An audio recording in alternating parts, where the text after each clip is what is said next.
L'objectif initial de cette leçon est de voir comment calculer la dérivée de certaines fonctions trigonométriques élémentaires sans toutefois les retenir. Donc, nous avons des fonctions élémentaires comme sinus. Nous avons des fonctions élémentaires comme sinus x,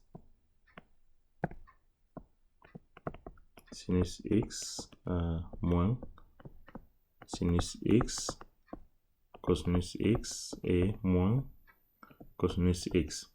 Donc la question est comment trouver la dérivée ou la primitive de ces fonctions sans avoir à les retenir. Donc la méthode est si simple et ce que vous deviez savoir faire, c'est juste savoir dessiner un petit cercle trigonométrique et puis savoir que si on va de la droite dans le sens des aiguilles d'une montre, on a la dérivée. Et dans le sens opposé des aiguilles d'une montre, on a l'intégrale. C'est très simple. Donc ici, sur l'axe des abscisses, nous avons le cosinus x moins cosinus x.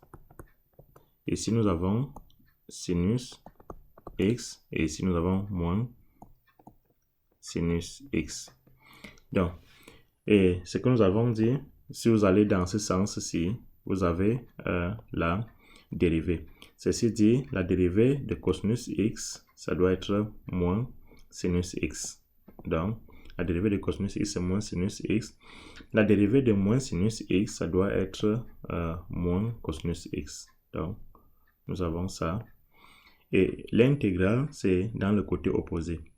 Donc, si nous allons appliquer notre méthode, la primitive ou l'intégrale de sinus x nous donnera moins cosinus x. Ça, c'est l'intégrale. L'intégrale de moins cosinus x nous donnera moins sinus x, ainsi de suite. Donc, voilà comment on procède. C'est une méthode très simple mais efficace. Donc, ceci dit, si vous voulez la dérivée de sinus x, comme nous l'avons observé ici, dérivée de sinus x, ça doit nous donner cosinus x. Donc, ceci nous donne... Ok, disons l'intégrale.